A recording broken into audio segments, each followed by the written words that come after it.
Hello and welcome to my Pillars of Eternity Definitive Edition blind playthrough. Today it will be part number 50 already, and in the last episode we visited for the first time Northveld and Hylia Summit. We still have some small quests needed to finish and Twin Elms village and then visiting the burial isle, but this will be it for today. We'll see what or how many of that we will be possible to finish before getting further.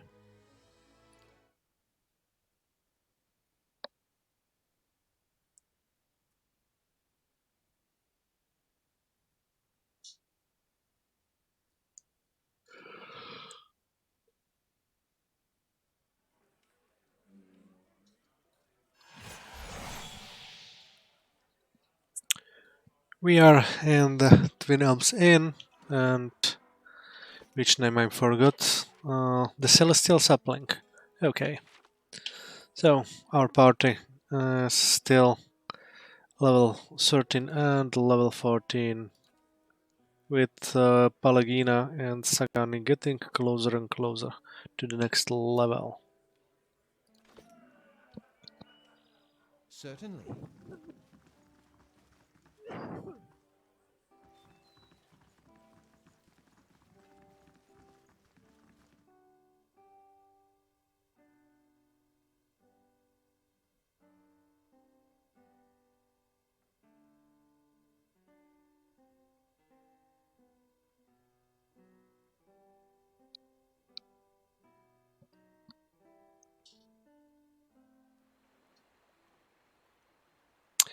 So,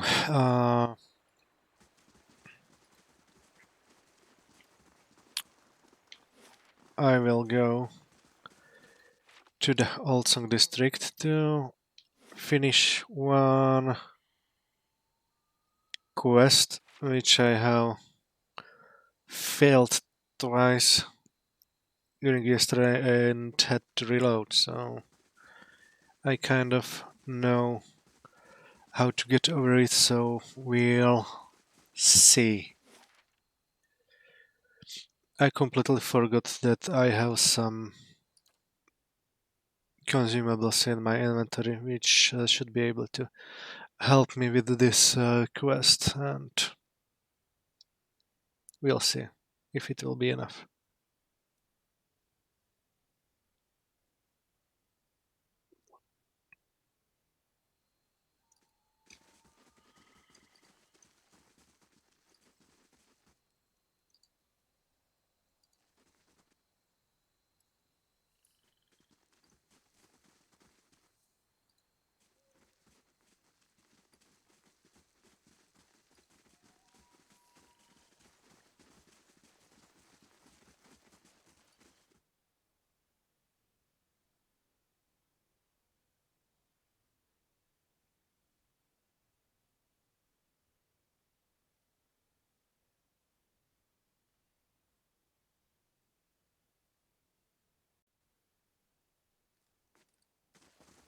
Okay, here are we in the Hall of Warriors, and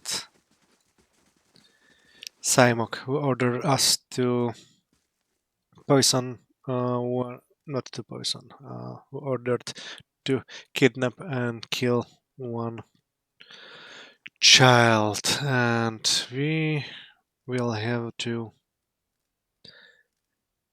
do something what his son wanted for us, and that is to poison him.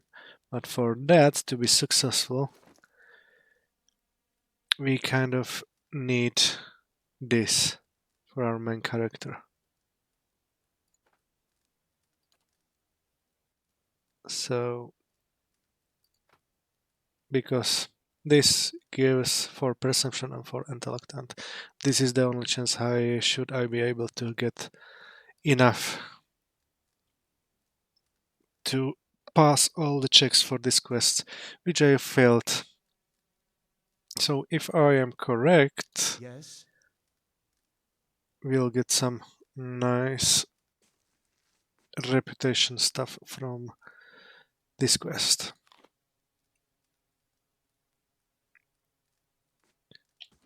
And 19 and 25. Let's see. Simok crosses his arms over his scared chest. Something else? Here is the potion you asked for. He looks from the vial and your hand back to. Something's wrong. His eyes narrow. What are you trying to give me? You're being paranoid because you're nervous about the deed. It's natural. He reaches out with a hand gnarled by age and battle. He clutches the vial close to one faded blue eye. To my tribe's salvation. He drains the vial in one long gulp. He swallows, and after sputtering for several seconds, he glares at you. His breath sounds wrecked and wet. You poisoned me. He begins to raise his hand to the warriors in the other room. You drank that way too quickly. I suppose you're right. He takes a couple of slow, deep breaths, and I suppose I should thank you for your service. Safe travels, Estramor.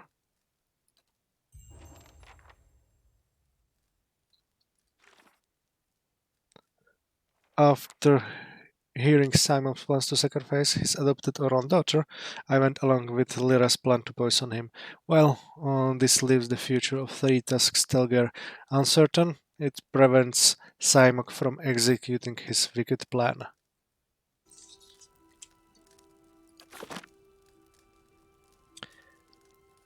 Toxics collected lost some copper points, and the Weavers completed. We check this as soon as possible.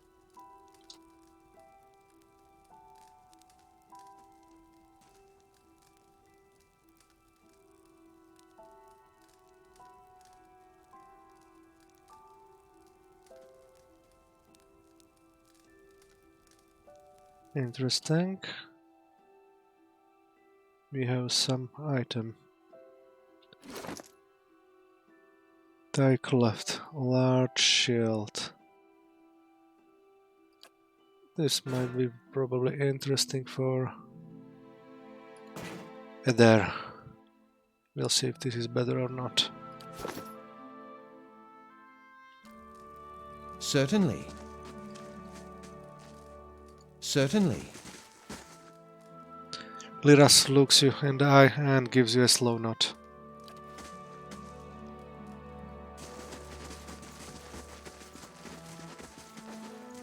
Virtue guides your hand, Carrot.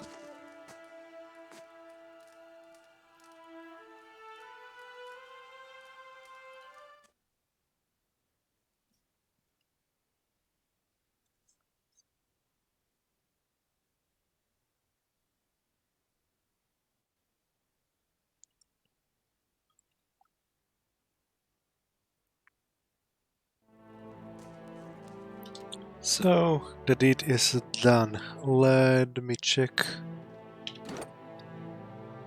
how our reputations got. Twin Elms still ally.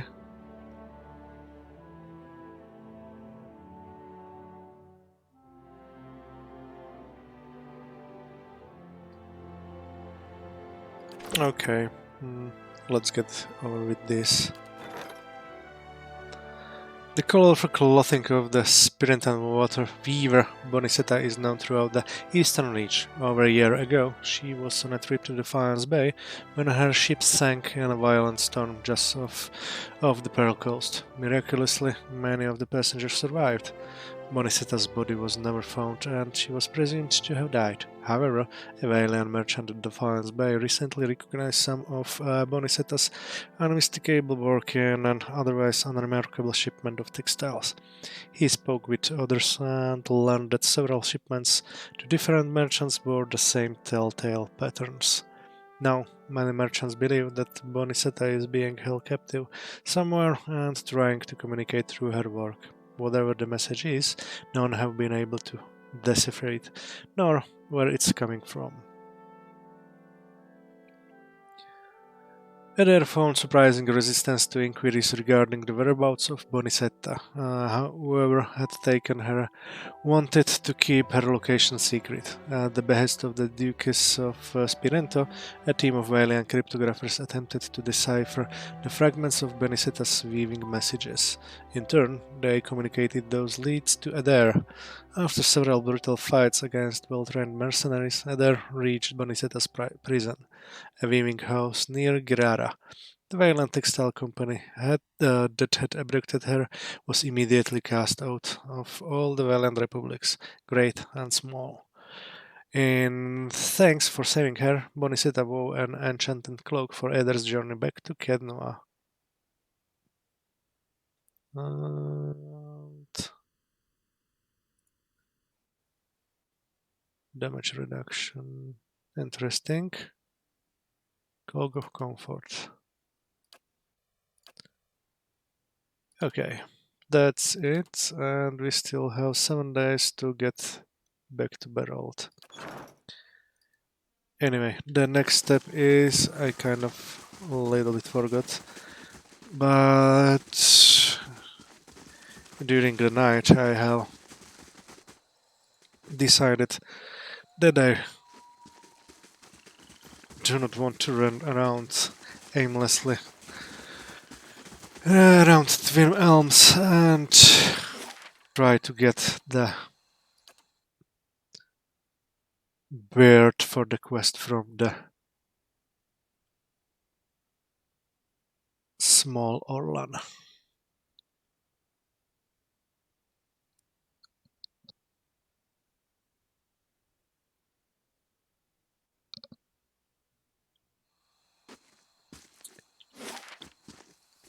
Okay, here it is.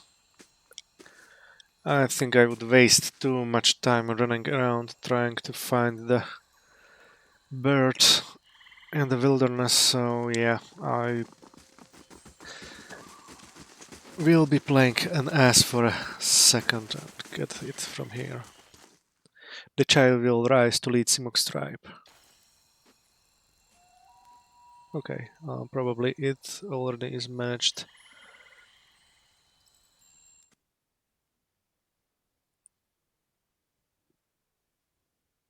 To notice that the Simok is dead.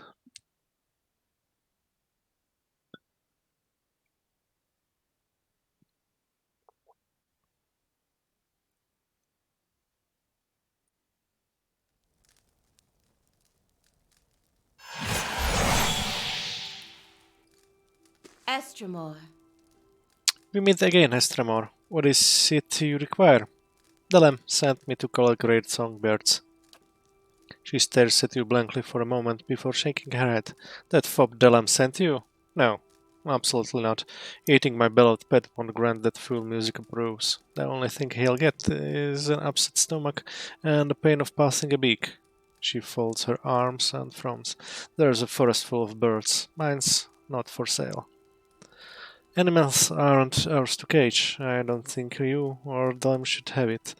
The bird should be free. Well, she stares at you blankly. It's not like the bird is a prisoner. I mean, he has a little bit of room to fly in there. You just want me to set Beaker free so you can snatch him and sell him to the lamb. The lamb isn't getting the bird. I'll release it somewhere safe. You won't have to worry about Mr. Beaker being unhappy. This will keep me up all night. Just take him, bring him into the forest and set him free. She bites her lip and waves her hands at you. No, be gone.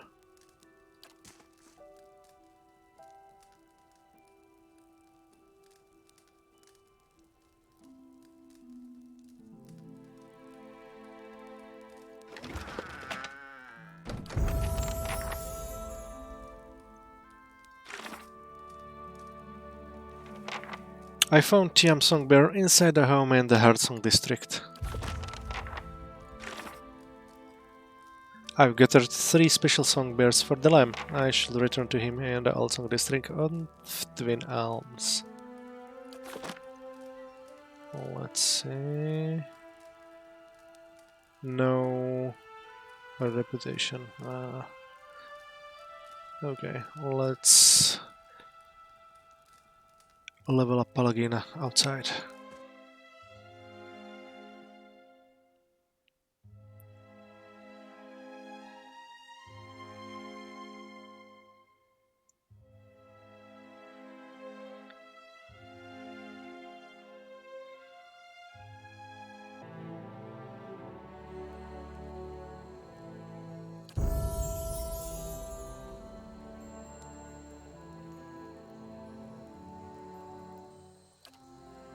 More into athletics. Okay, what talents?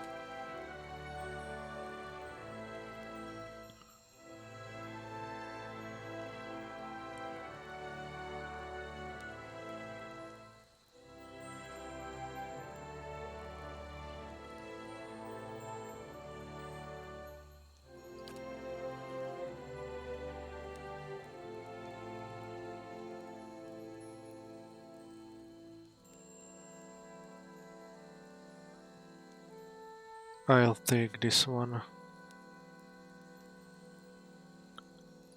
And this is fighting connection.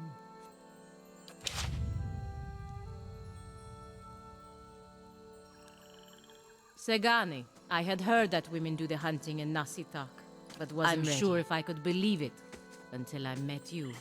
And I thought it was our raw meat diet that made us strange. Well, that too, honestly. This is sworn enemy. Good. This will have some fire effects as well. Yes. Okay, so let's check the journal a little bit.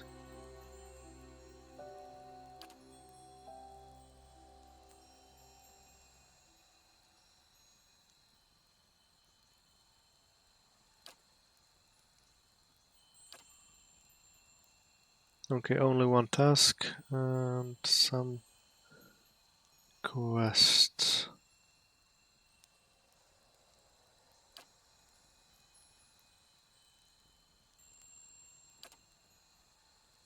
Oh, burial isle for heroes.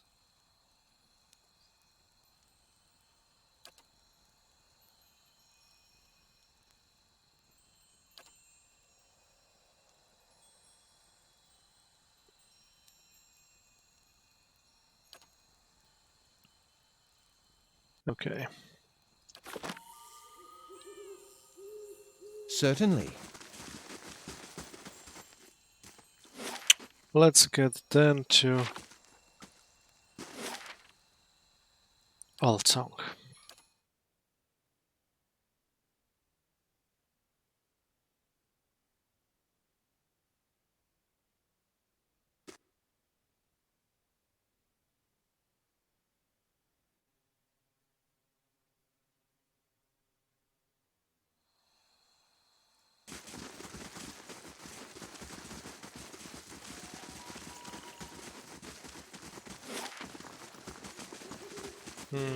If I remember correctly, he should be here.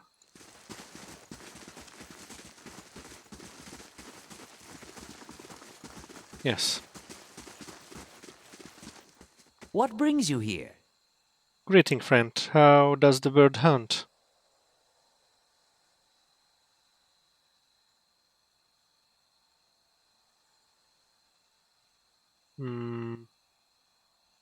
I spoke with Lancy. She said eating songbirds is just a superstition.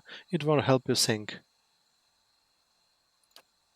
Nonsense. Dalam shakes his head in disbelief. I know a man who swears by the practice. This has been part of how Master Chance has refined their craft for ages. Surely, a wise woman such as herself would be familiar with the folklore and know that I speak of time-honored truth.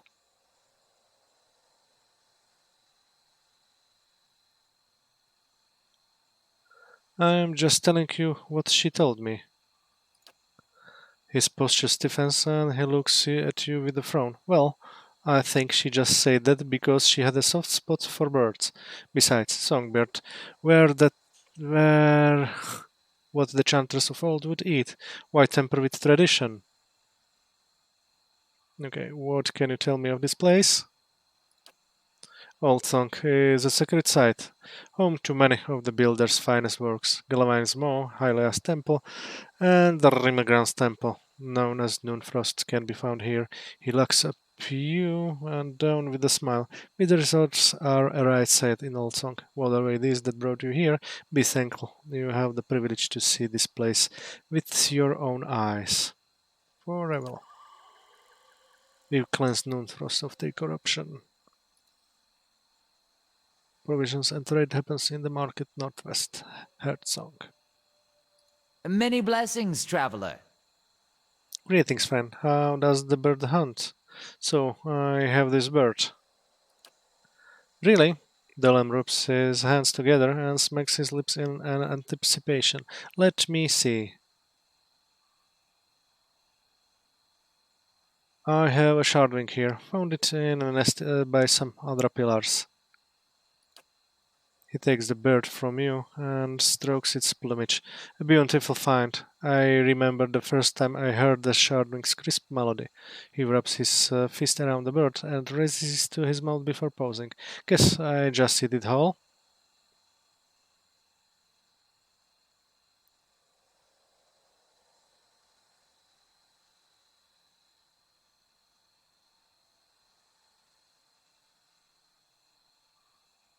Uh, or you could, I don't know, maybe let it go. But you went through all that work to find the bird and its voice. What chanter wouldn't want to be able to sing like that?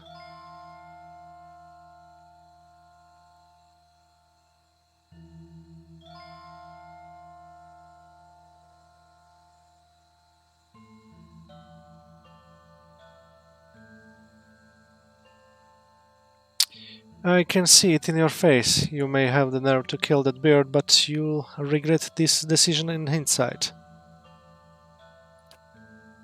Dylan looks at the bird in his hands and lets you out a long sigh. I suppose you are right. Just hearing its song and being so close to the bird is inspiration enough. I should let this one sink another day. Dylan opens his hands and the bird soars into the sky. Well, I guess I'll save my appetite for the right bird. Let me know if you find another. Many blessings, traveler. Greeting, friend. How does the bird hunt? So I have this bird. Really? Dylan rubs his hands together and smacks his lips in anticipation. Let me see. This one was being kept as a pet in the Hertang district. He takes the bird from you and strokes its tail's feathers. This was someone's pet? Ephraim overtakes him as he looks at the small, fragile creature in his hands.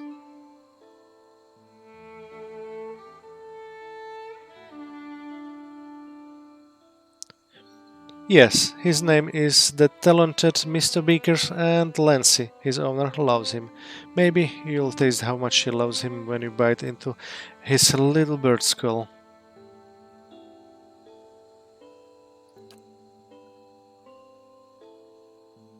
The bird chirps and squawks as Delam holds it at arm's length. Hylia, forgive me, this feels wrong somehow.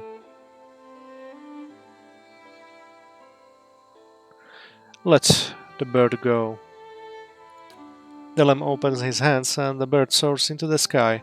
Well, I guess I'll save my appetite for the right bird. Let me know if you find another. Many blessings, traveler. Greetings, friend. How goes the bird hunt? So I have this bird. Really? Dom rubs his hands together and smacks his lips in anticipation. Let me see. I found this cloud singer in a high, rocky outcropping. What'll find? Dom takes the small bird from you and holds it to his ear as it warbles. And he's so talkative. How cute.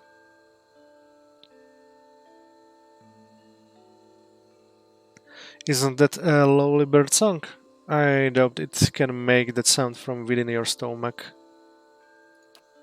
Dylan looks at you with a frown. Well, obviously. It's not like it sings from inside me. I'll absorb with nature. The music will become part of me. And if you are wrong? If I'm wrong? Dylan looks at you for a long second and shrugs. Then a long line of Glenfatt enchanters before me are also wrong, I suppose. I'll be wrong in the good company. Dylan squeezes the bird, places its head in his mouth, and silences the bird with one swift bite. After several moments of chewing and trying to keep feathers from falling out of his mouth, Dylan gulps down the songbird. Dylan smacks his lips as he licks a bloody index finger. That's three. I can feel it now. It's like a warmth in my lungs that's too joyous to contain. He clears his throat and then whistles three discordant notes. Well, I'll no doubt need to hone my newfound musical probes. Thank you, Estramore. You've given this humble artist the gift of inspiration, and all of Old Song will thank you when my new song scares the mints. Mammalian was granted Song of the Heavens.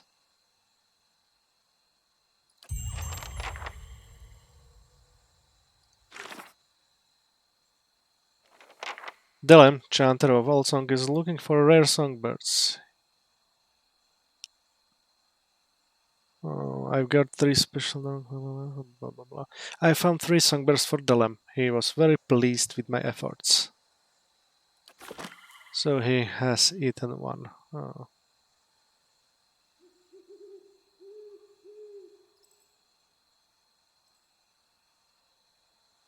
But I have gained a reputation with twin elves. Anyway,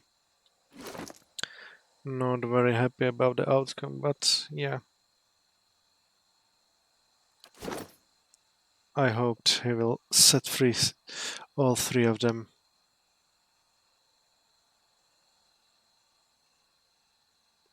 And we are still ally. Okay. Soar high and free, there's no worries in the clouds. From mountain to sea, all pleasures are allowed. Darling, join me, take hold of my wing. We'll nest in a tree and make love till you sink. Okay. If the fangs won't do it, the warriors of our tribes will.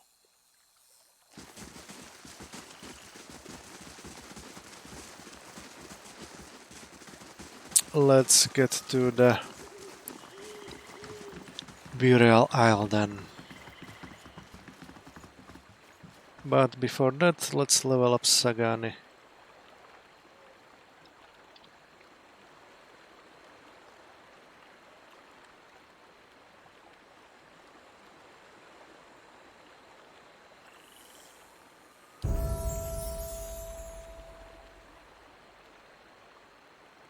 More into survival.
Let's give it this.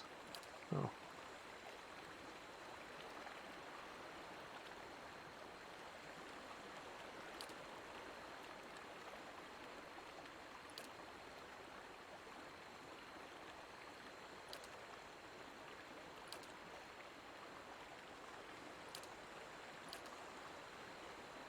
No.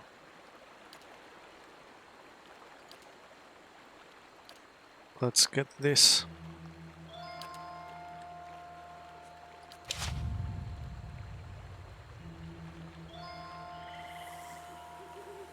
And where is Ready, she? Watcher. Okay, Oh? time to get to the Buddha Isle finally. Many blessings, traveler. A thin, ragged man stands waiting on the barge, leaning on the oar. A smile of greeting splits his weathered features. It has been a very long time since an outsider sought passage to the Burial Isle. Take me across. Durwell inclines his head in acknowledgement. I will. Take care of that you do not lose your footing. These waters have a fickle temper.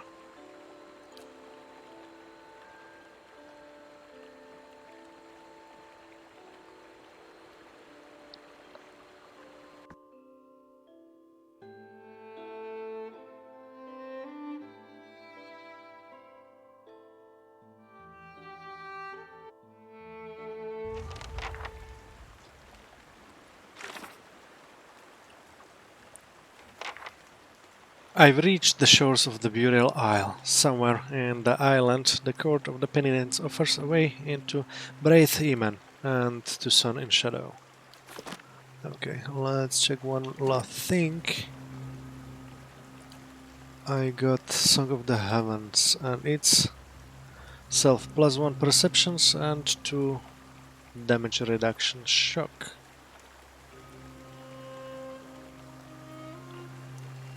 Interesting.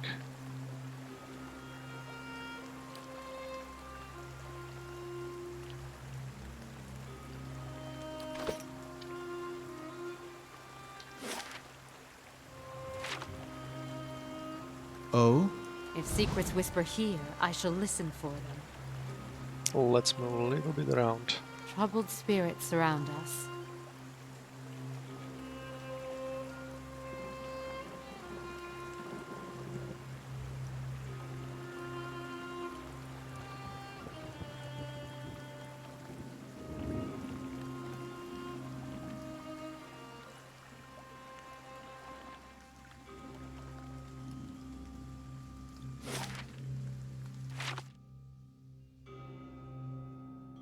Feral Druid.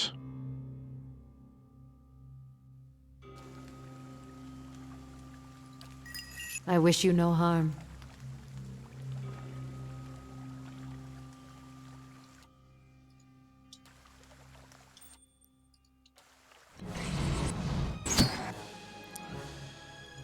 Let's go this way and stun him. Hmm?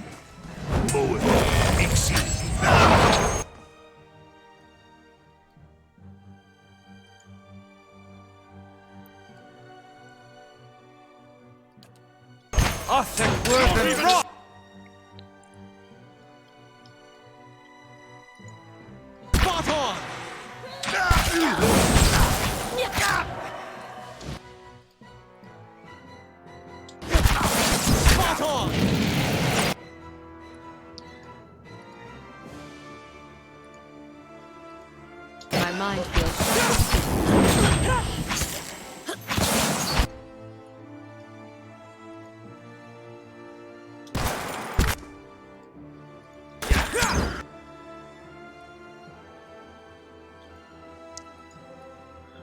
And you try and kill the shard.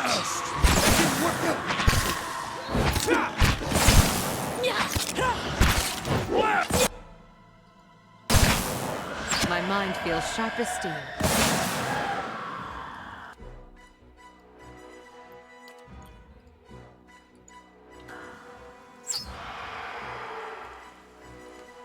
Hmm? Okay, one more to upgrade the They shall see soulbound nothing weapon. while I see much.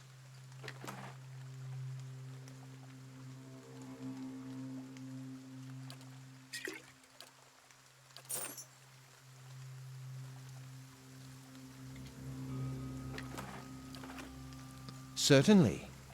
Let's go this way first.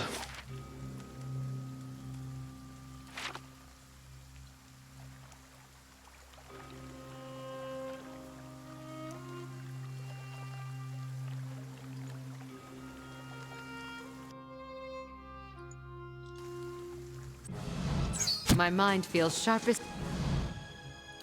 Sharp as steel.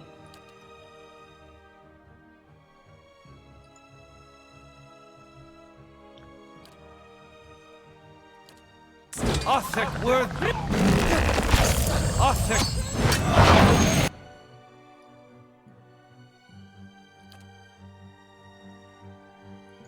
Othek word and rock. Othek word. Knock down him.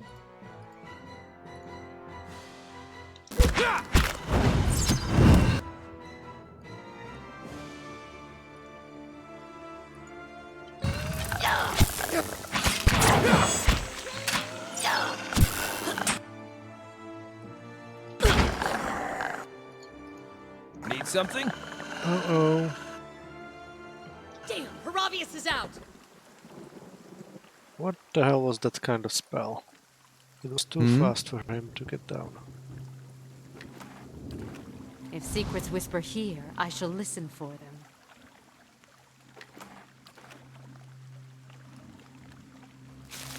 Certainly. How many more? Oh, she is already... Oh, she does need to do damage. Okay. It's...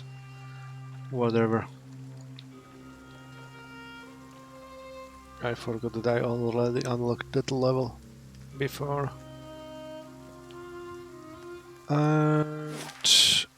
blocked passage. I will be getting here a little bit later.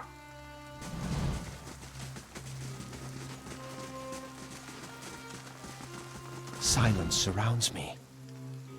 First, I want to check out everything.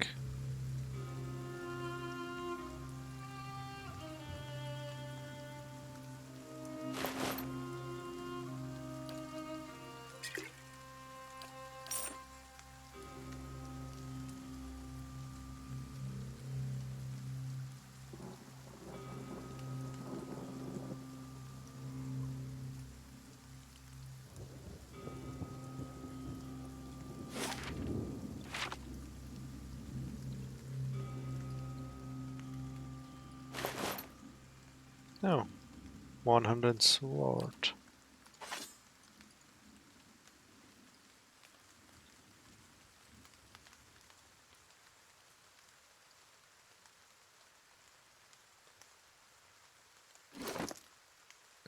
What does it do? Oh, nothing special.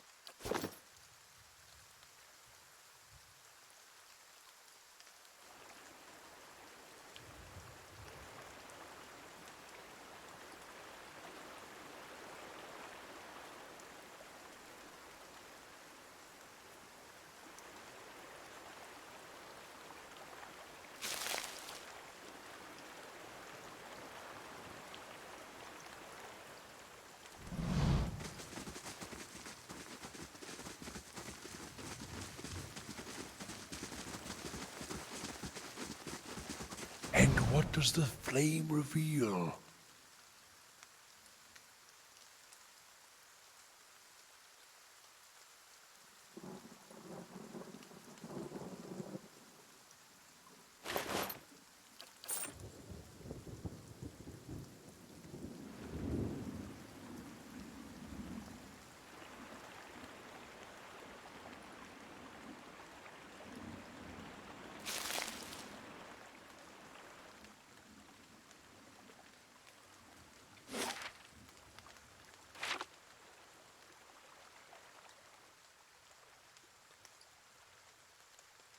Ska then. Standing prone and still, the Amoa before you is smiling broadly, showing several crooked and missing teeth. Sporting the physique of a man in his prime, his worn and weathered face appears too old for the rest of him. He is dressed in an assortment of stitch hides and furs assembled from a motley of animals. Dangling from his belt are a series of grisly scalps, braided lengths of a human, Ediran, dwarven and Orlan hair woven around finger bones. He sizes you up with a grin, but his gaze quickly locks with Hiravia's, and he tilts his head and as he examines the Orland head to toe. What do they call you, little one? You smell familiar, but your name is unknown to me. I am Heravius, child of the Fisher Crane, adept of the Hawk and Ivy, wanderer of Eretha. Too formal? The man ahead of you clears his throat. A felling rumble comes in his chest, and for a moment his hair stands perfectly on end. Hiravias, fitting. He holds out his right hand and flexes his fingers. Long black talons sprout from under filth and crossed fingernails. He rolls his head back and inhales deeply, sighing with a smile at some perceiving scent. Needed to bring friends with you?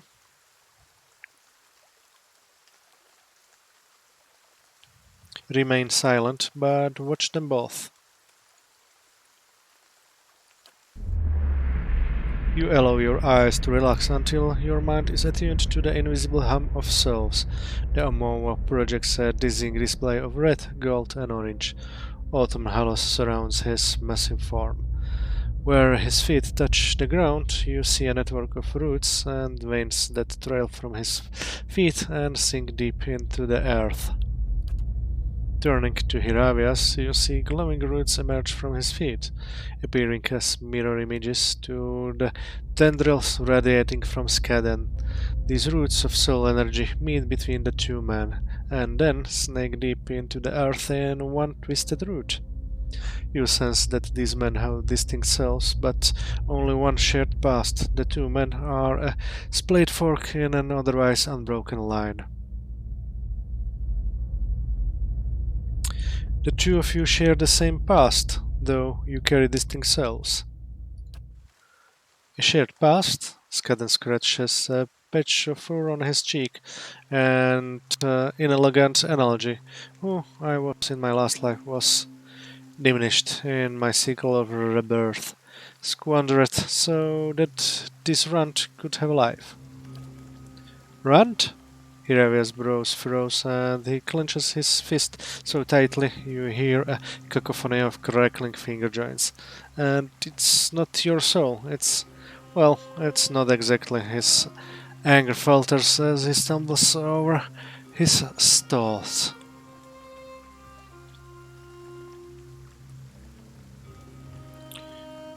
Um, were you visited by the Autumn Stelgar? Visited? Tested, forged. That would be the way to view it. Skaden looks at Hiravias with a sneer. I previously thought it was a mark of distinction, but apparently even a half-hate, half-man can manage the task. Takes away some of the glory, does it not? Half-man? Hiravias glares back, his good eye twitching and his fur standing on the end. That's some really tough talk coming from a man about to choke on his own blood. What do you want with Hiravias? Same as he wants from me, no doubt. Completion. He exhales slowly, eyeing Hiravias as his nostril flare. Galavine gifted us both with the stripe of a true predator. It is our purpose to raise the weak, ensuring that only the strong proliferate. He meshes his fists together with a meat thought. We must honor our god. He looks at Hiravia's eye patch and shakes his head. My god, by doing as the hound demands. Let us determine who bears the right to be Galavin's harbinger.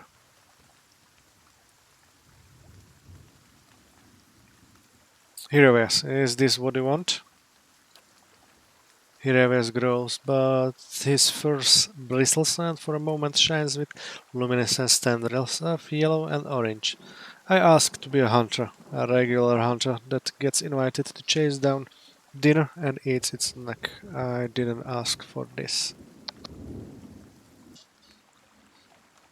You asked Gelvain for strength and you're angry you got more than you wanted? I suppose you are right. His face turns red at your comment and he looks down at his feet. I lacked strength and I asked Galawain for help, and the lesson is taught. Don't ask, take. His hand darts about his tunic and retrieves his rusted iron hound amulet from the recesses of his pockets. I was met at Glewain. I should have been met at myself. I was gifted with power, great power, and I simply squandered my energy, resenting the cost of that gift. Losing contact with my tribe was the price I had to pay for demanding power. He runs his thumb across the embossed metal icon of Galawan, his nail scraping aside a decade of rust and muck. My watcher friend, his voice low, almost rumbling, I need to settle this matter. And with that, he leaps towards Skaden.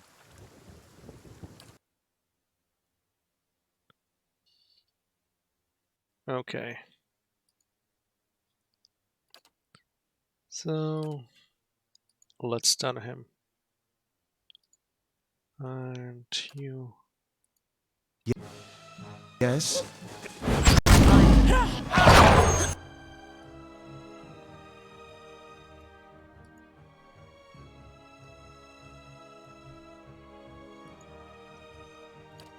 Just in case, again, this.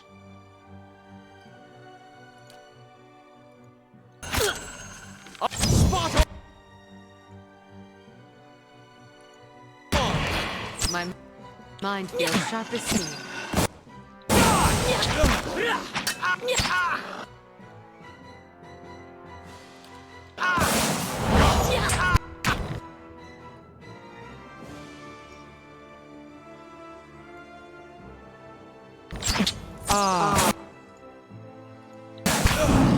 Not even so.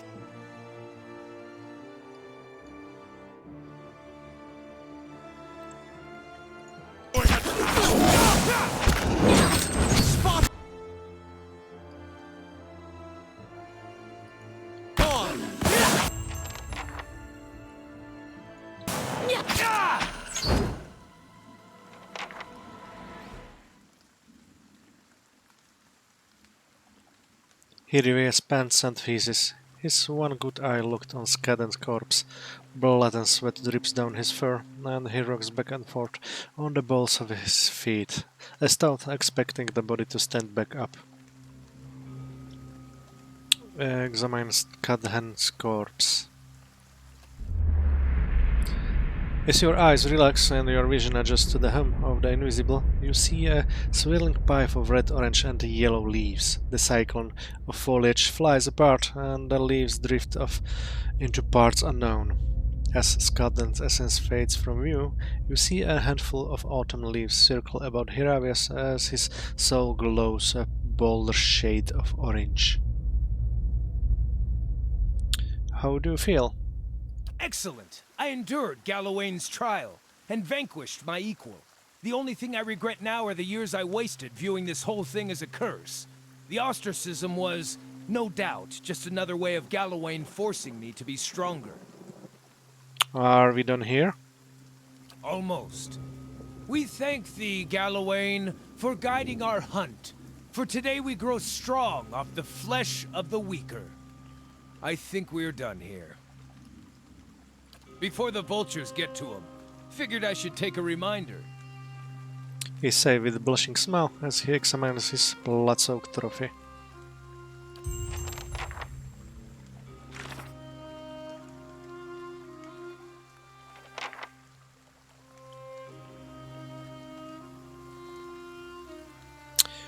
On Burial Isle, we encounter Skadan, another druid capable of assuming the Autumn Stelgar form. Skadan and Hiravias have souls that split from the same ancestor, and Skadan was insistent on seeing who was the stronger half. Hiravias obliged. Now Skadan is no more. Now that he understands that his mauling was a gift, albeit a painful one, Hiravias seems to have reconciled his fate in Galawain.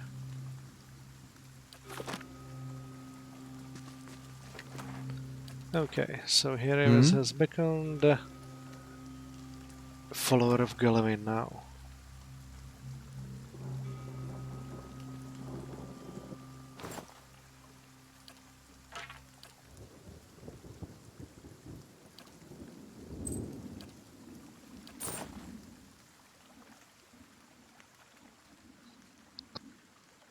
To whispers and shadows.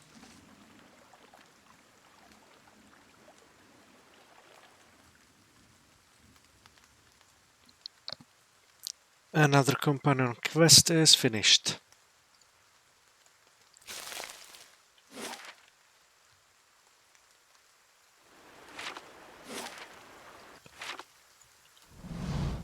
Let's get here.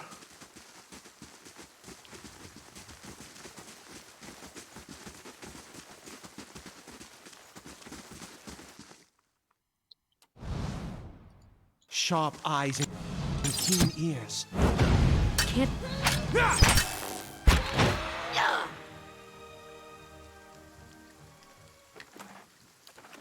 To whispers and shadows.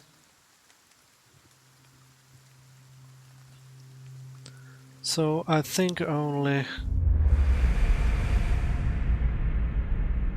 the quest of endurance needs to be done. And we've seen another cells. Let me check the quest.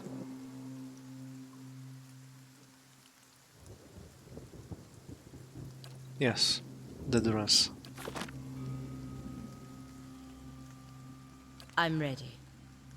Need something? For ammo. Your mind comes bearing questions, Watcher. I had questions for you. That's all. Ready, Watcher. Let's move on. Need something? Oh? And we'll talk with Hiraves a little bit And what later. does the flame reveal?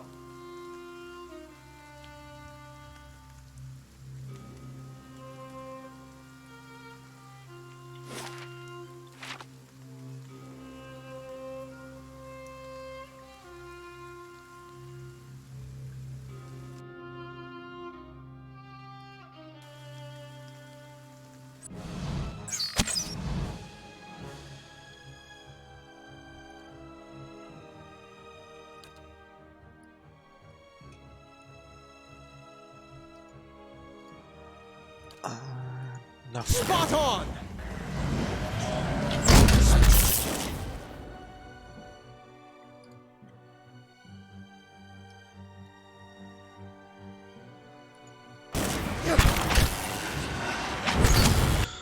Okay, this will be a little bit tougher.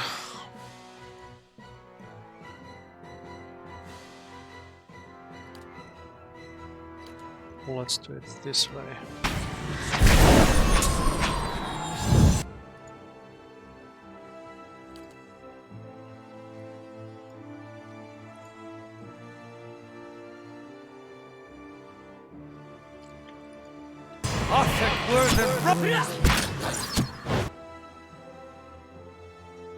All wisps are already done.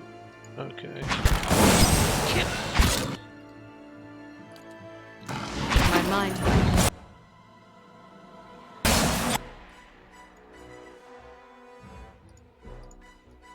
Everybody else pile on.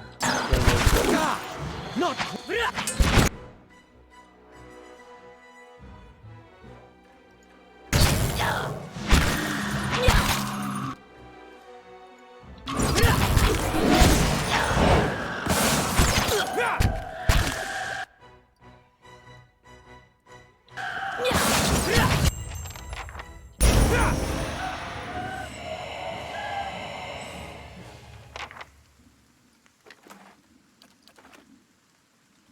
on the hunt. Certainly.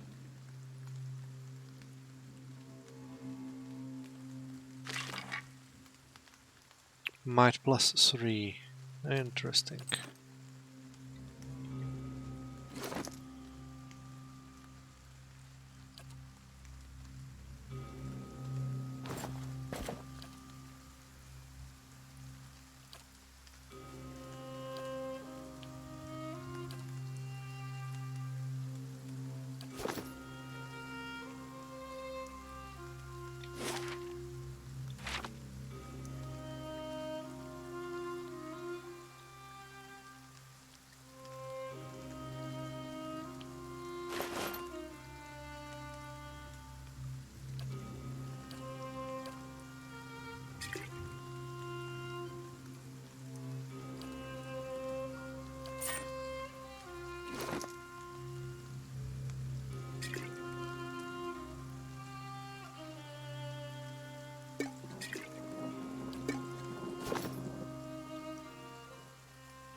eyes open.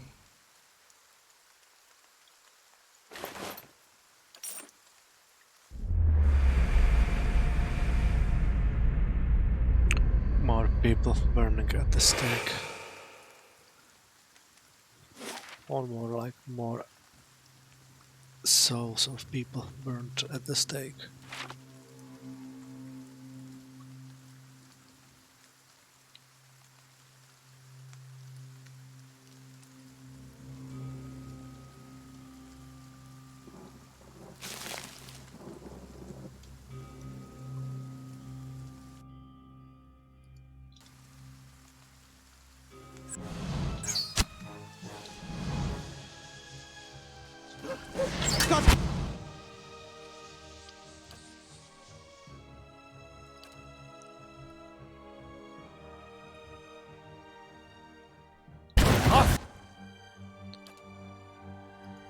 Word and God!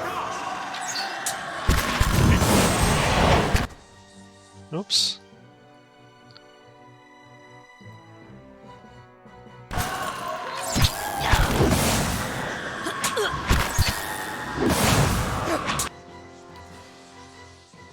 Let's do it this way.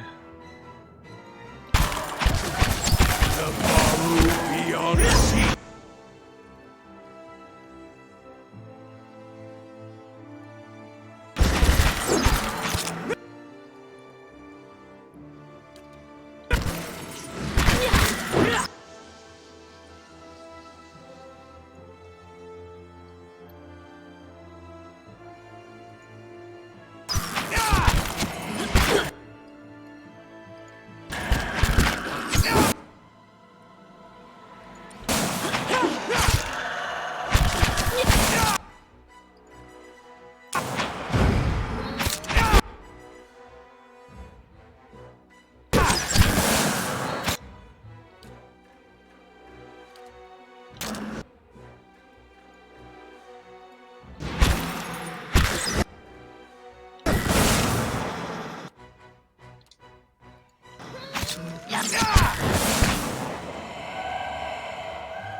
Oh, interesting. We were able to cause confuse deflection 15 times. Have at least 20 resolve. Oh.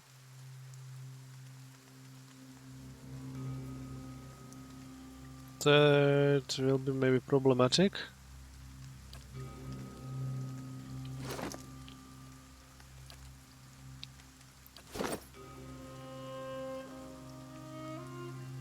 Nineteen. So interesting.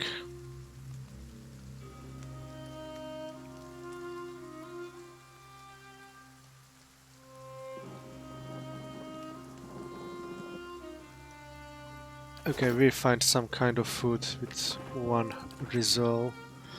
So we unlock it right away. Sharp eyes and keen ears. Let's check here. Oh.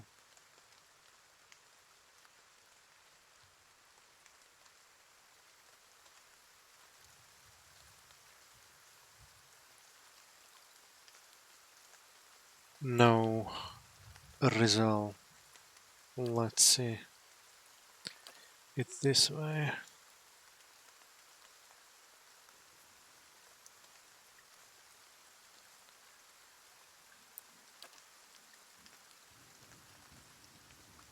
Oh,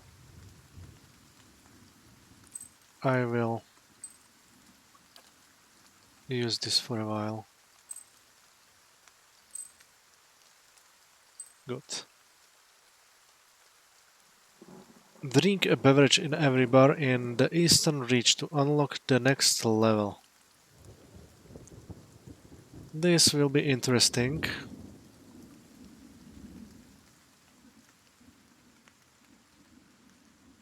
It's time to drink a lot.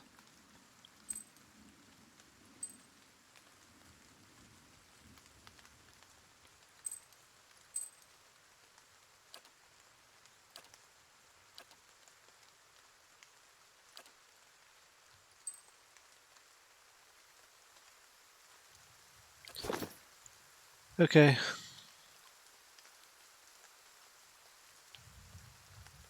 Oh?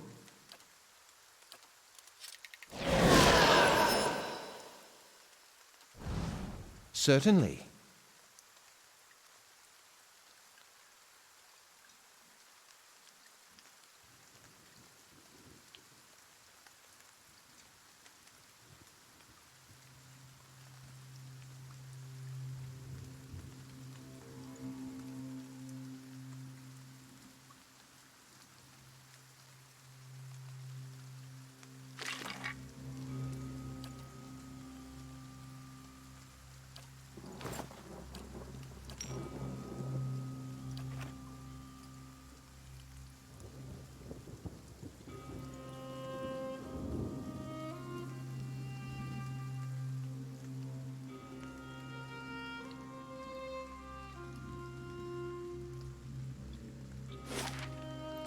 I think it's time to use the blocked passage now.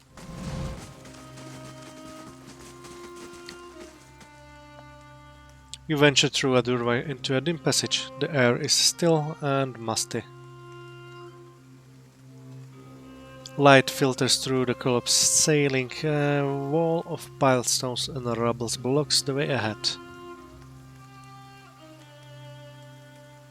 Oh. Clear the rubble with a pry bar.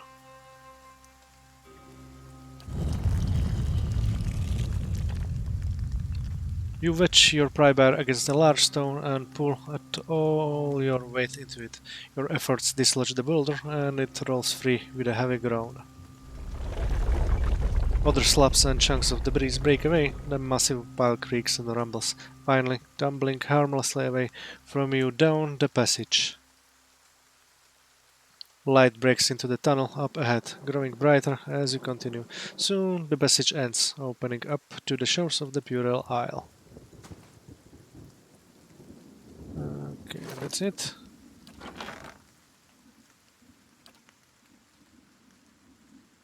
Where is the... Oh, I'm out of pry bars. No.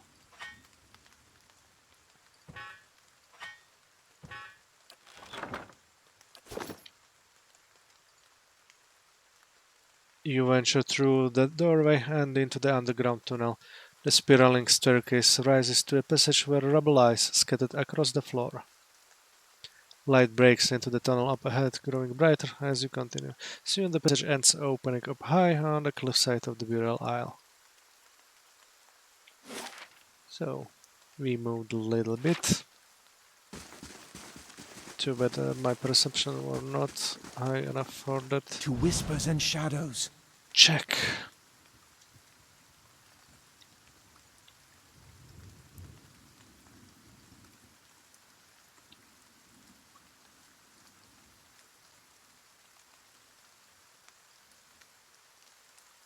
The pit.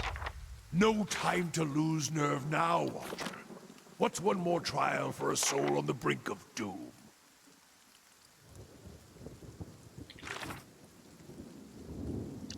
At the center of the Court of Penitence is a pit so deep that the bottom cannot be seen, nor does it make a noise when pebbles are knocked into it. The fall would surely kill anyone who jumped. So I will not be jumping. Every wrinkle and boil carved into Vodka statue looks painfully familiar.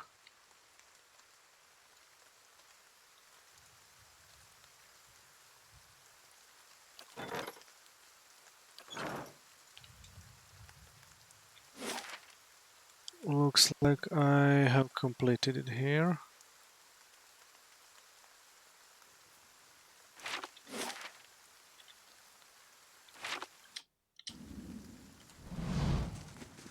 So let's get here again.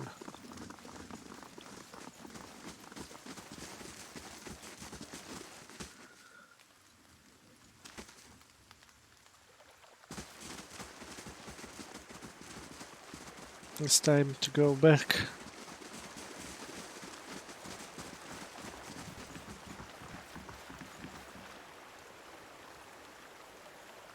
Doral greets you with the same quiet smile. Have you finished your business here? What do you know of the temple on the island? Doral lines face turns up towards the rest of the island, then back to you. That is the Court of Penitents. It is a dreaded place and one to be respected, as the gods must sometimes be feared, but always obeyed. I am ready to return to Old Song. Come then, I will take us back.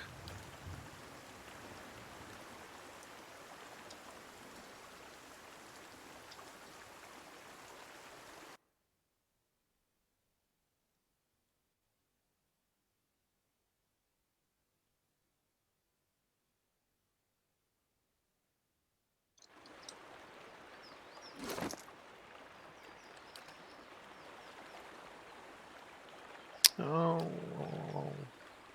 not good. I will probably exchange that with Oloth.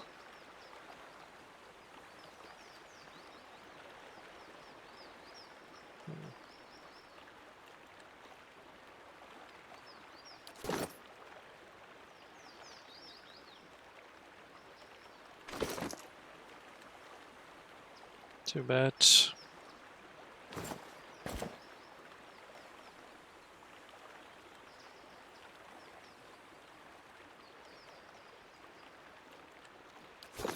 Never mind. A waste of enchantment. Perhaps the Fangs won't wait for another council. The Floods have kept their hot blood idle for too long. Yes, I fear we won't see another council gathering until next season at the earliest.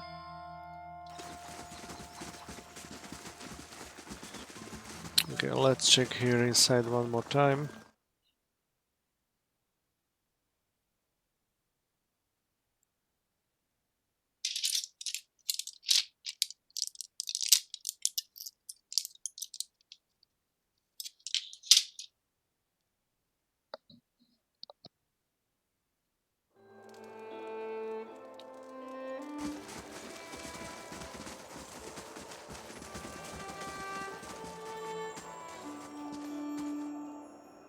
You again? There's nothing else to see here. The inner halls are still closed.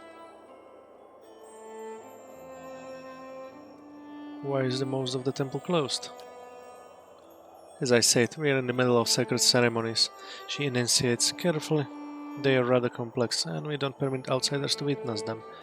She glances at the elves over her shoulder. Others of my clan get rather touchy about them, which is why you should visit the shrine and take your leave.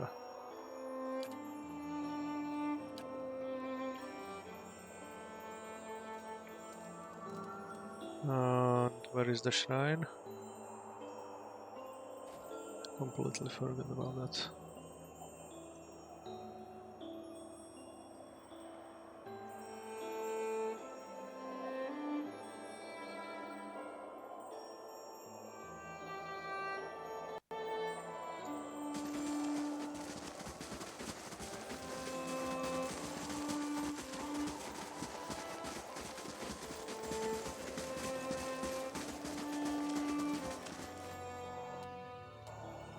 I'll take a look.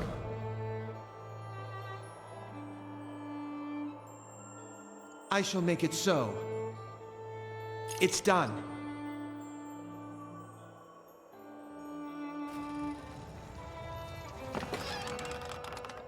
Blue crystal key.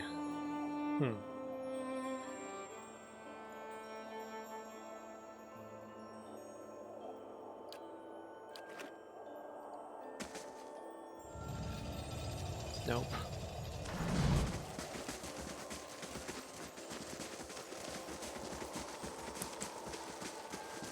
Don't want to steal it yet. So let's go away.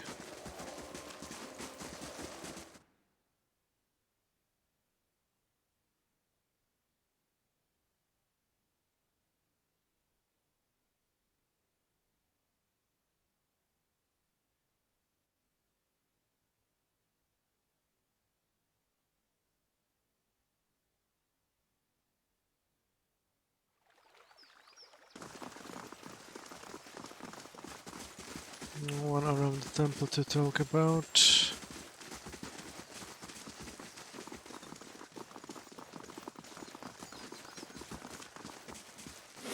Okay, let's go to Elm's Reach to visit the last place which I haven't visited yet.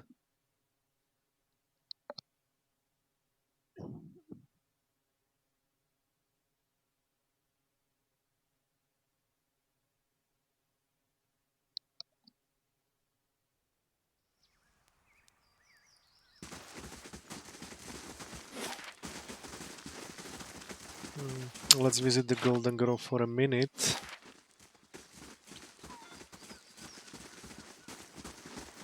Let's speak about them.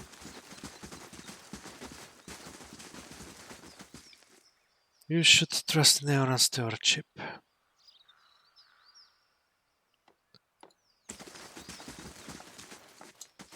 Estremor.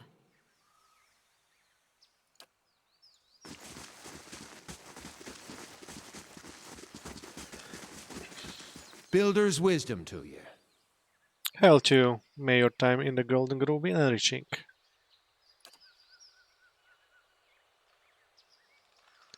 Though his eyes are closed and his posture still, the man before you keeps his head aimed at you, as if carefully following your movements. What can you tell me of the Golden Grove? We are naturalists, philosophers, herbalists, and teachers. The heavyweights of the Golden Grove know what true wisdom comes from the study of the natural order. We endeavor to each other to explore the world for themselves. Farewell. And Peaceful. Builder's wisdom to you. I must go. Okay. Let's get where I wanted to go in the first place.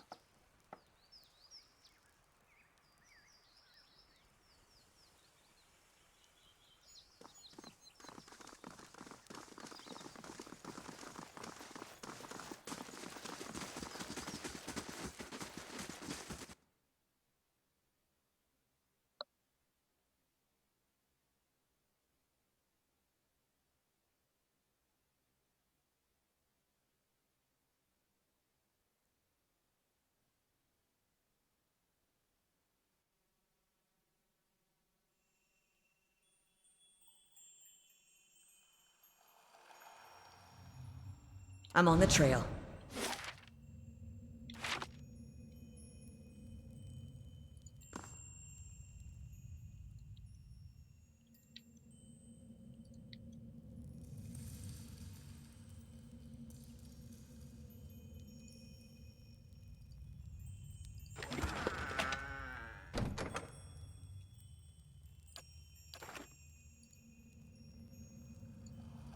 Shattered and charred stone blocks the passage into sun and shadow.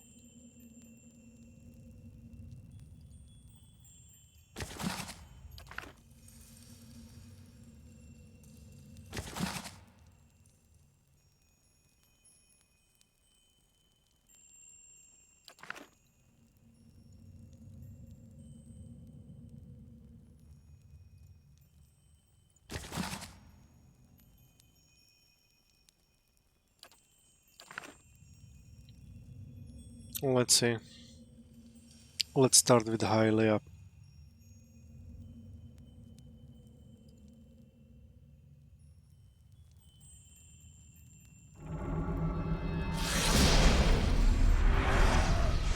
A brothel for the aged.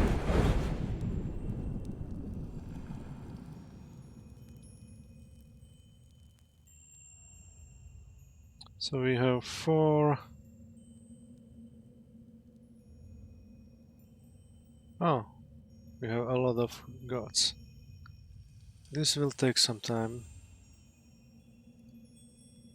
Nothing happens when you approach Vodika's shrine.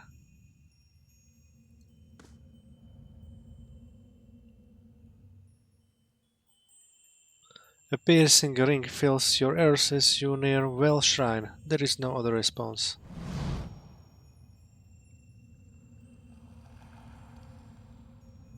Interesting.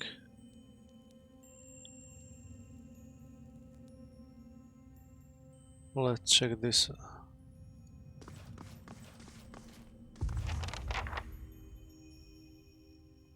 In the glittering stars of the nearby constellation, you see the grim shape of Skull. Its jaws are open wide, as if frozen in a silent scream. Leave.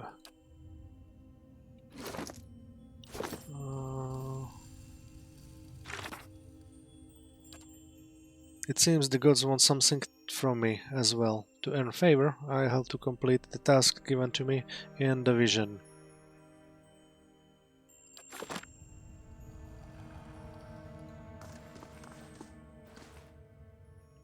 This shrine sits before a bright constellation, its stars forming the oval shape of an egg, a pair of wings sprout from the egg, stretching out to either side.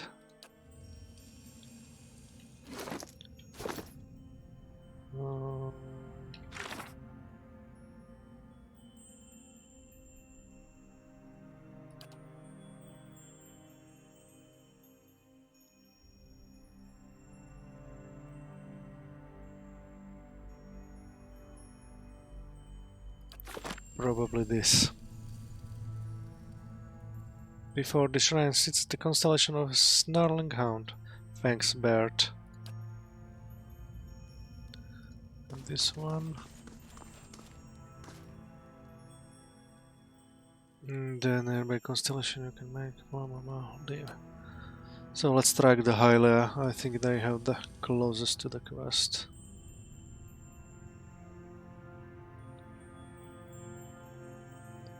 You stand once more before the shrine of Hyla. The stars of her constellation seems to glitter all the brighter. You step before the shrine and prepare to recite the ritual words.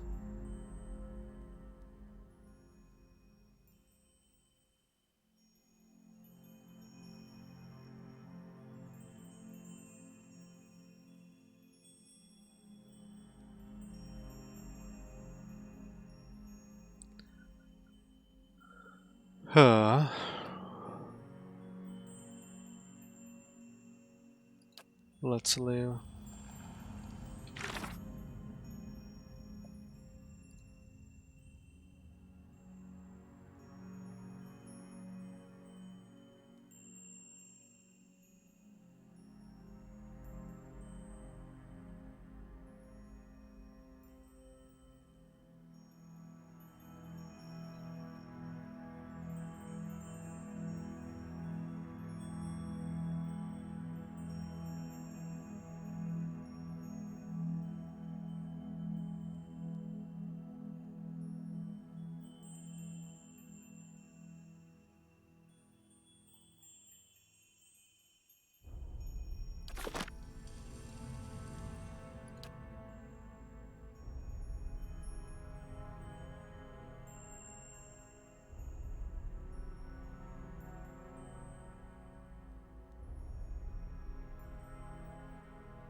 Huh. I have absolutely no clue. Let's check this. Live every note of life song. No?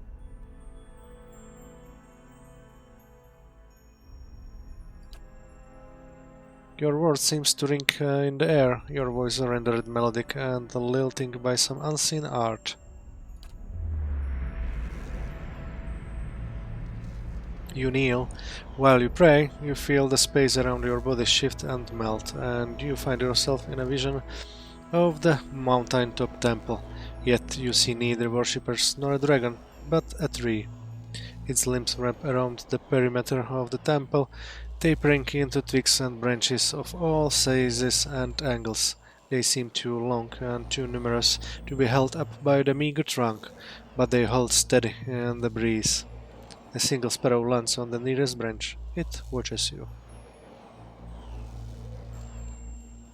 Whistle to the bird. You whistle the first tune that pops into your head. The sparrow blinks and its beady eyes and hops closer to you along the branch. It bobs its tiny head and opens its beak, and the rich, thrilling melody that spills forth in the song of a chorus of birds. A massive flock descends with the thundering of wings and whooping, screeching, chirping calls. They fill the boughs of the tree by the thousands, birds of every shape, size, and color nestling next to one another. Valigina sighs heavily. To be honest, I really can't stand birds. A breeze ripples through the air, the limbs sway, creaking with a strange gentle rhythm. A few hundred of the birds flit from their branches, forming a brilliantly variegated flock in front of the tree. As they meet and swoop in unison, you catch a glimpse of someone looking back at you, cloaked by the flurry of feathers. Watch her. I believe he stands in the legendary court of birds. She closes her eyes and raises her face to the sky. I feel a presence, warmth, and hope. You journeyed to my temple and found the dragon. Yet instead of driving it off, you allowed it to stay. The songs of my faithful will never again fill the nest, and the beast and her young will slaughter many to feed their hunger.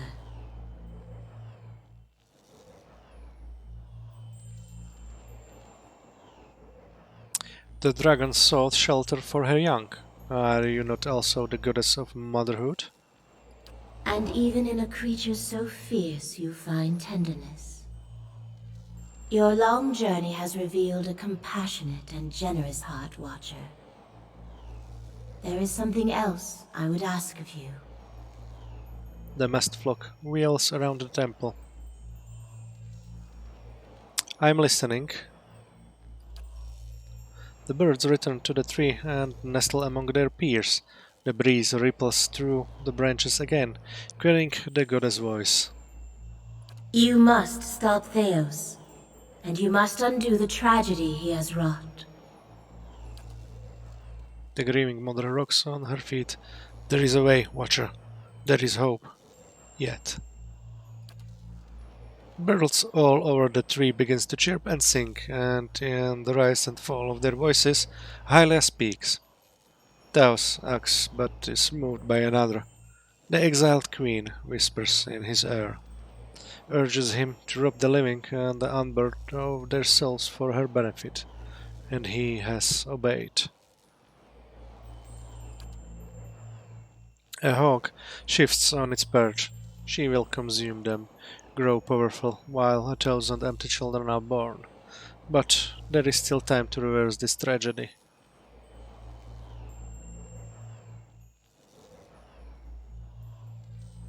Why would Wodika do this? A pair of eagles shriek. Because she prizes authority over mercy, laws over kith. She values the souls of mortals not for the beauty they create, but for what they can add to her power.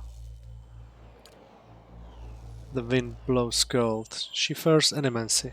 She believes that mortals may use it to usurp the god's power. Her power, she cares nothing for the innovation of kith. And how could she? She gives commands, not inspiration. It sounds like Taos has collaborated with her for a long time. You know already that he has lived many lives. In each, it has been her voice in his ear, guiding him to serve her ambitions, urging him to protect her interests. The melody of the birds grows mournful, and each of his lives has been one stanza another after another, in a song of devotion to the Oathbinder. How could I return things to the way they were? The birds suddenly fall silent, watching you. The voice on the wind returns. Guide the trapped souls back to the bodies they were stolen from. Hollow children whose eyes have never seen the sun. The grieving mother claps her hands together, and the chimes toll like funeral bells. Would it be truly Would it truly be mercy? Even while it might dry the tears of parents, mothers and fathers who tended their children, sheltered them. It would confine children to half-grown bodies their souls have never known. Bodies ravaged by years of confinement. The cruel salvation. Worse. You could restore them, give their families hymns of joy after years of lament. The breeze tickles your ear. Peace and the restorations give purpose to suffering. There is no meaning, no redemption in pain that does not lead to fulfillment. Symmetry demands that great rejoicing follow suffering such as this.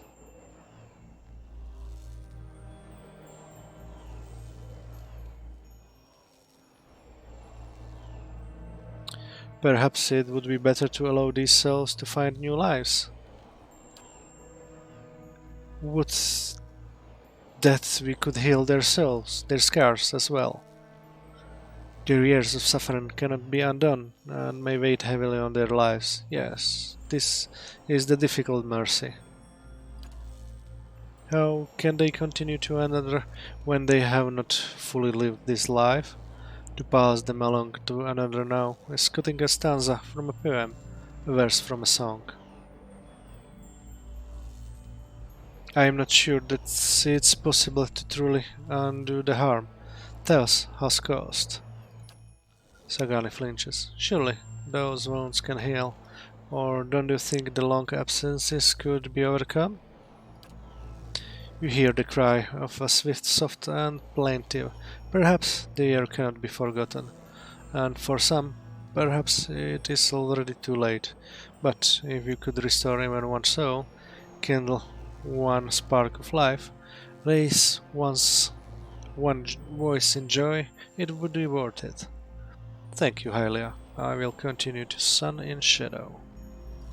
When you reach the burial isle, you will find souls there that I have granted reprieve for their sins. I give these to you, for only they can bear you to safety on your journey down. And when you face Theos and the rotting fruits of his endeavors, remember the conversation we have had. In that moment, you will have power rivaling a god's. And after it, you will live in the world that you have chosen. Choose Restoration, Watcher. Return the souls to the bodies they were stolen from. Swear to me that you will do this, and I shall give you power to make even Woodica quake. I can be merciful and terrible, Watcher. Well, this is the hope I once held too. I now see it as a false mercy, an extension of suffering, snatching these souls from their lives that was Theos' crime. Let us not add to it by snatching them from their natural cycles.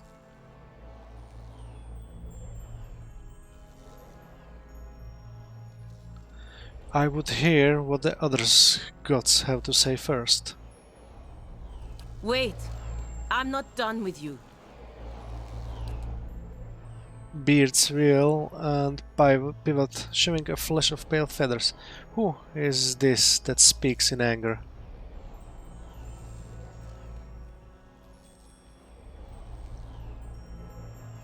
Say nothing. It's not often that any of our kind get the chance to speak to their... What should I call you? My mother? Father? Those words seem to fall short and yet be too generous, given our history.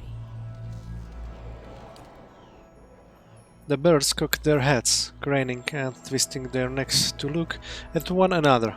You are angry with me. What did you expect? Should I be happy? To be like this?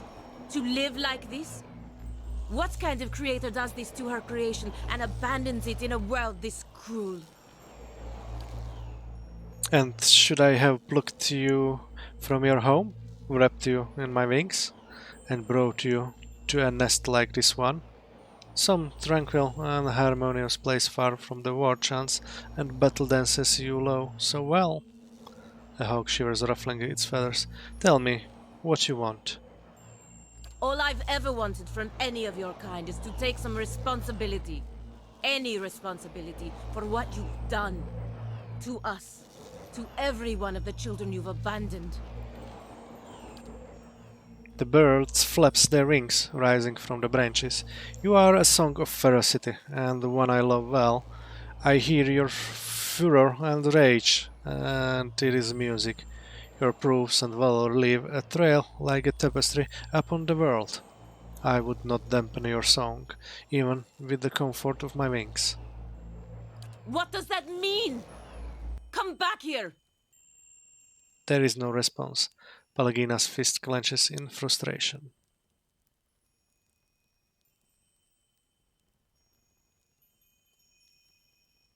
I'm sorry you didn't get the answers you were looking for, Pelagina. You deserve better.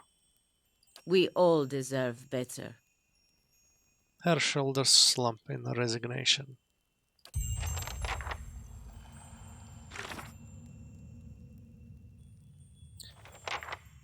I allowed the dragon to stay. I revealed to Hylia that the creature had come seeking a safe place to raise its offspring, and that these creatures also deserved a chance at life. She seems to agree.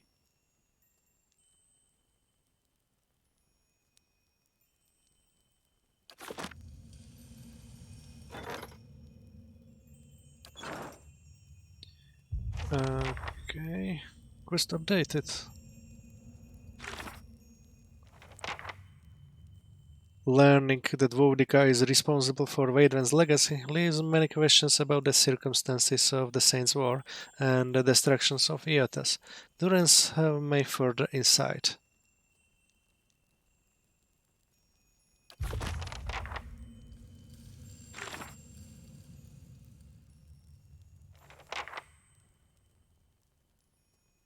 Now that I have divine favor, I can travel to the Burial Isle and pursue Theos. It seems, however, that the gods are willing to offer great power in exchange for a promise to deal with the stolen souls in the manner of their choosing. There would, however, be a price for betrayal. I've learned that the Burial Isle can be reached from Oldsong. Okay. Let's talk to Galloway now. Anyway, Yes? let's take it here again.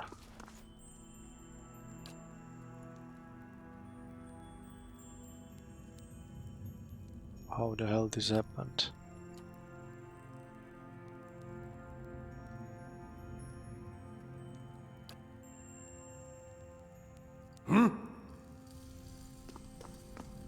Yes? You stand once again before the shrine of Galloway and the Hound's Head's constellation, which marks the pedestal. From time to time you hear a low rumbling sound, like a growl. Pray to Galloway.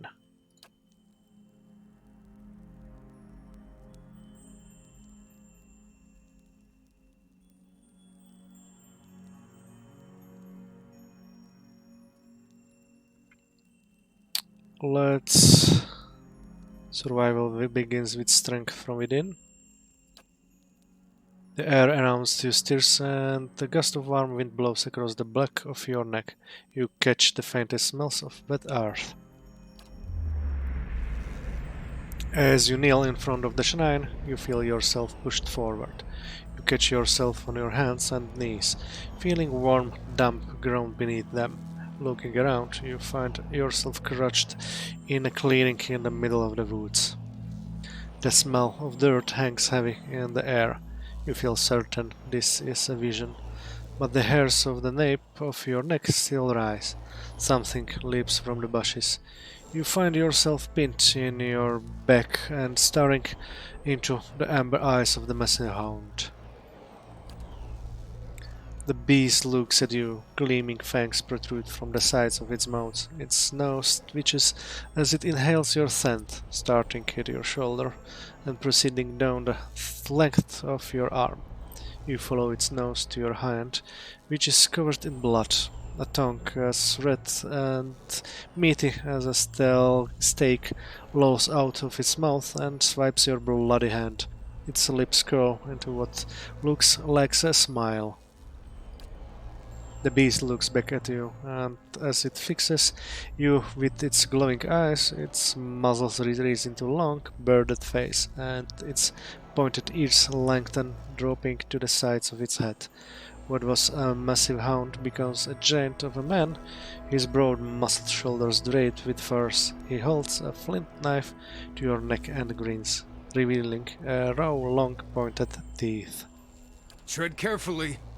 Let my face be a warning sign to always treat Gallowayne and his messengers with caution and reverence. The lioness reigns still, and soon her cubs will rise. Why did you strike the bear down?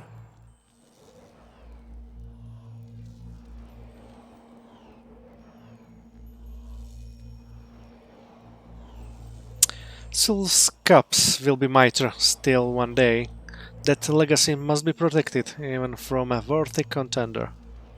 Plans and calculations.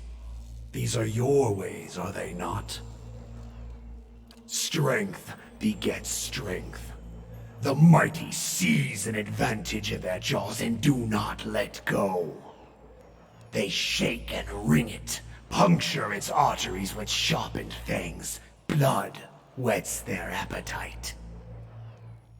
The changeling throws his head back and closes his eyes, breathing deeply of the cool air. He lets out a howl that rings through the air. He lowers his head, puffs of steam rising from his panting mouth. Twigs crunch and branches snap. The ground shivers under the weight of pacing, prowling footsteps. A dozen beasts, bears, wolves, and long-fanged cats stalk out of the undergrowth, their matching amber eyes fast on you. Iravia spaces about, sizing up the pack, encircling the party as he emits a Stelgar's growl. Such powerful specimens, larger than anything I've seen in the deepest forests of Erglanfalth. The father of monsters is deserving of his name. As the beasts encircle you, their master rises to his feet. Even the largest of the bears can only reach his broad and muscled knotted shoulders. You stand mindful of the ring of predators surrounding you. You sought and won the favor of Gallowayne. What new prey do you now pursue?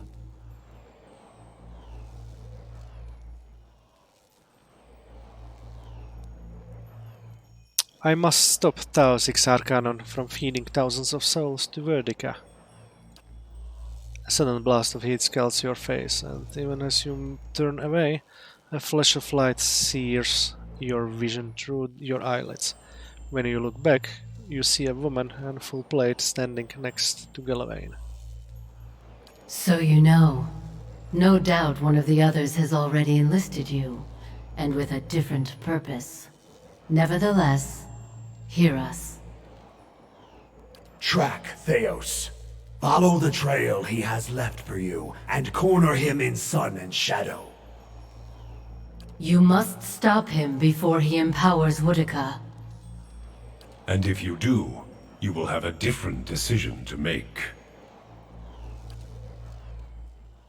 Pelagina narrows her eyes. Experience with superior officers tells me this decision has a right and wrong answer as far as the lot of you are concerned. Souls were ripped from the world, ripe and full and pulsing with essence. Scatter them like bones to a pack of dogs. Their essence will strengthen the souls of the Deerwood. Let the remains of the dead feed the survivors.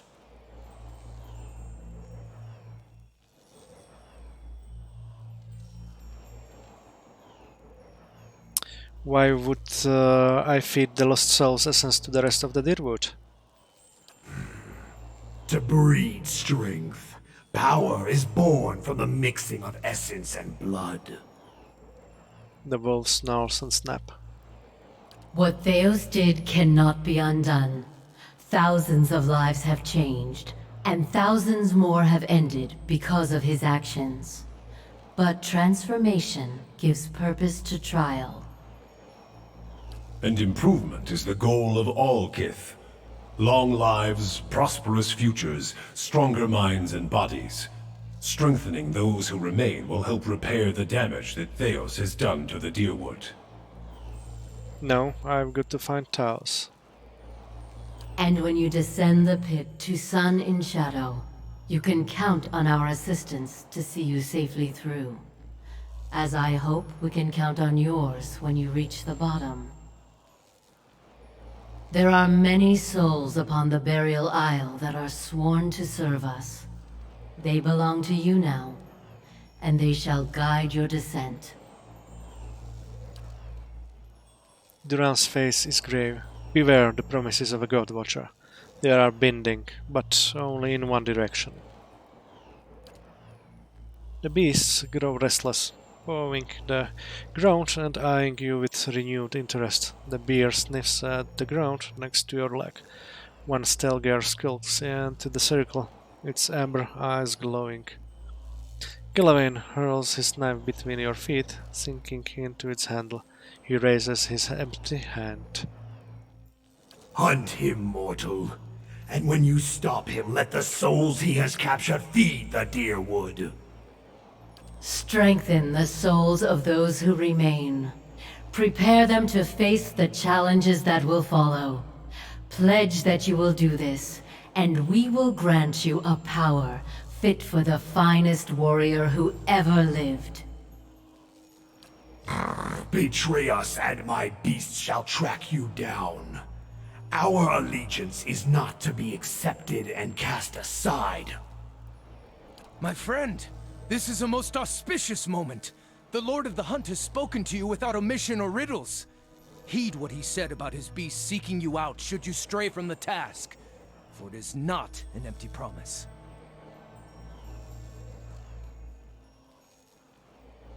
I would hear what the other gods have to say first.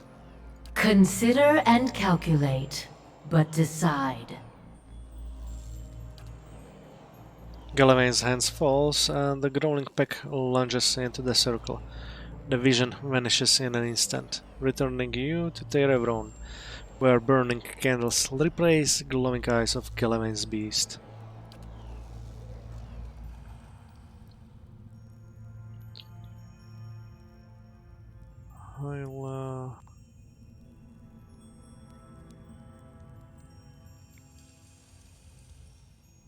Let's talk to Berath.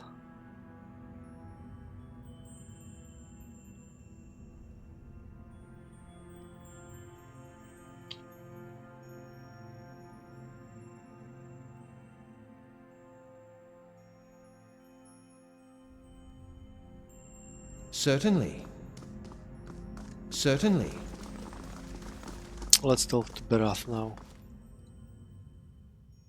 Once more you stand before the shrine and the skull constellation which marks its dedication to Berath. Pray to Berath.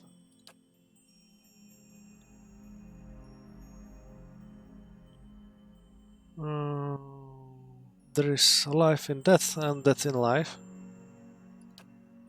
There is a rippling shift in the air around you, as if some unfelt wind has changed, bringing unexpected warmth. You feel the peculiar weight of an unseen presence and of eyes upon you. You kneel and pray to Berath, even while your eyes are closed. You see a road that seems to stretch on forever. The stars wheel overhead in a clockwork rotation of the constellations, disappearing over the horizon, you to your left, only to rise on your right. You try to make out the details on either side of the road, but your eyes can't seem to focus. One moment you think you see a meadow blanketed with mist and another sheer canyon walls. For just an instant, you even see waves lapping at the edges of the road. When you try to step into the shifting landscape, you feel certain you would only end up back on the road. You know this is a vision, but the packed dirt feels firm beneath your feet and the night air cool on your face. You are walking. You feel your feet seem to carry you forward of their own accord. Something looms ahead of you. As you get closer, you see two stone figures that look strangely familiar. The two faces of Kirono, what we call Berath. She shudders slightly, her feathers ruffling as she peers at the figures with apprehension. You remember the door to Kliaban Rilak and the two figures carved into the mountain next to it. One looks vaguely male and the other vaguely female. Only a thin layer of flesh covers their skeletal bodies, which twists to face the doorway between them. The doorway, however, is not what you saw in the ruins. It's a skull, gaping and jawless, and as you look on, its open mouth seems to grow. The arms of the two stone sculptures are swept towards the mouth, inviting you in. Enter the skull's mouth. The road continues through the moor to under the shifting landscape around, surrounded by stairs. As you pass through it, you see an identical doorway and a distance. A dwarven man stands near it, unmoving.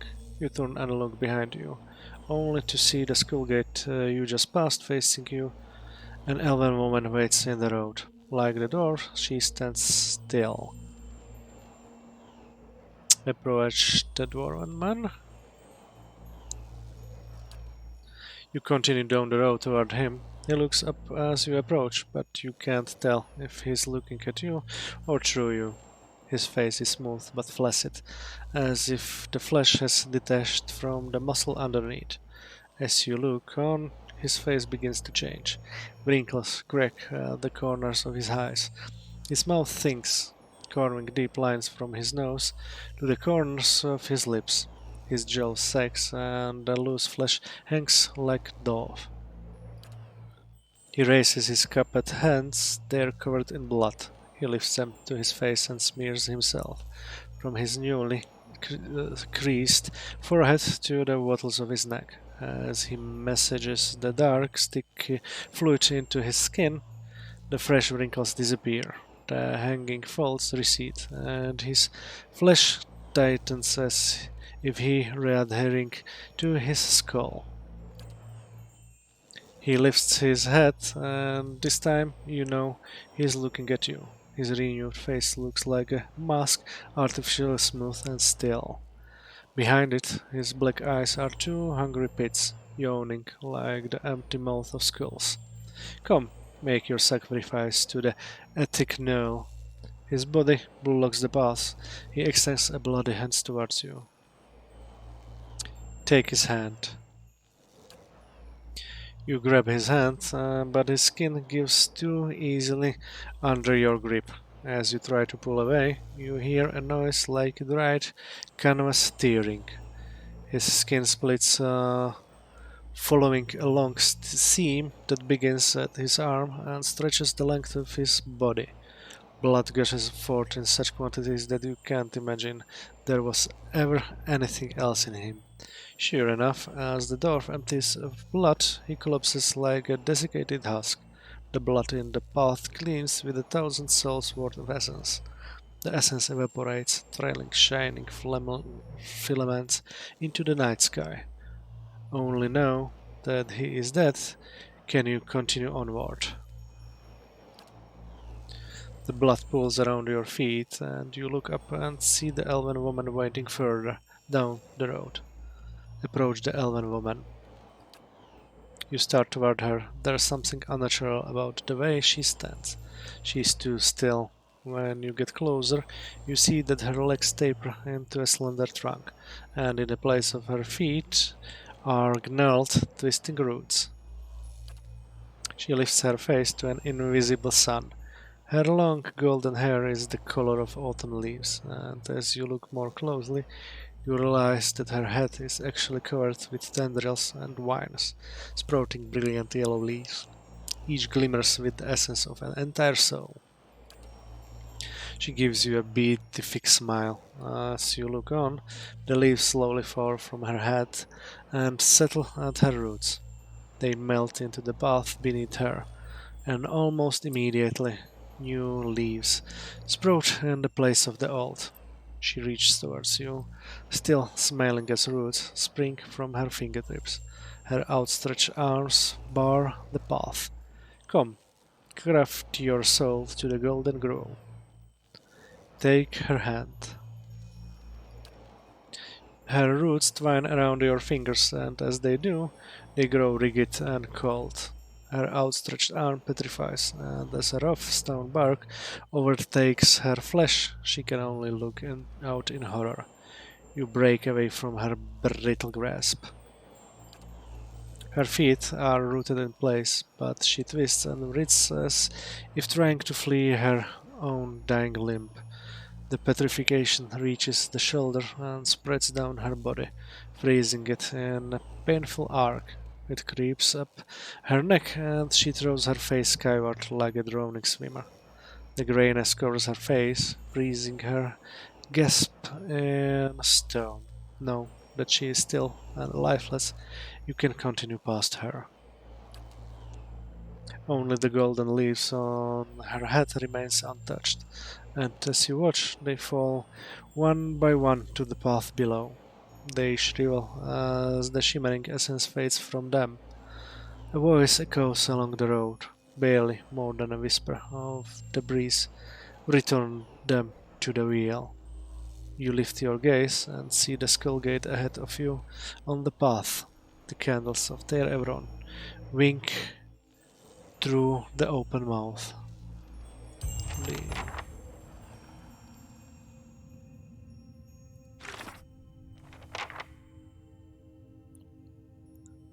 Berath tires of mortals evading the natural cycle of death and rebirth. He showed me two individuals in particular, a dwarven man and an elven woman, who have extended their lives for centuries.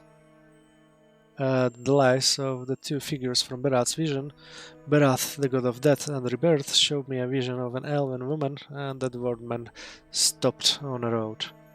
My touch slew them, and only then I was able to continue along the path. I think this is the god's way of telling me that these two individuals have cheated death for too long. Ending their lives would no doubt please Berath. The dwarf in the vision had an eerily ageless face, and he seemed to renew himself with the blood of others.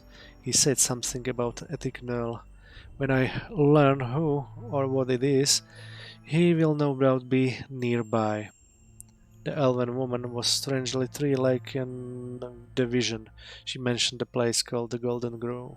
The druids of the Golden Grove told me that the high-oath Arona often ventures to Elmshire in search of remedies to prolong her life. I suspect that Arona is the elven woman from the vision.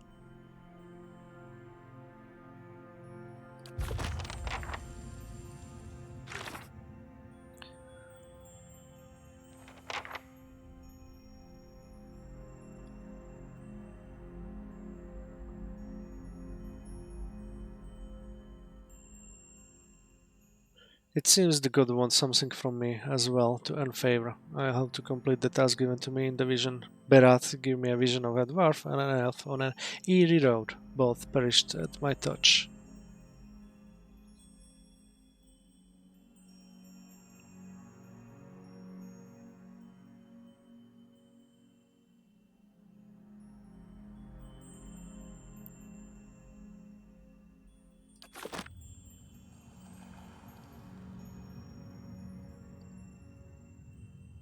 Okay.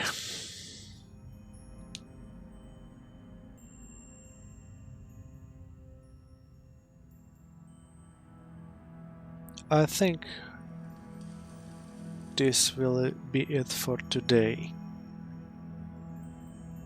I have talked to three of the gods and finished two quests and received one more. We'll see what will happen next time. So, thank you for joining me, and I really hope to see you next time. See you soon.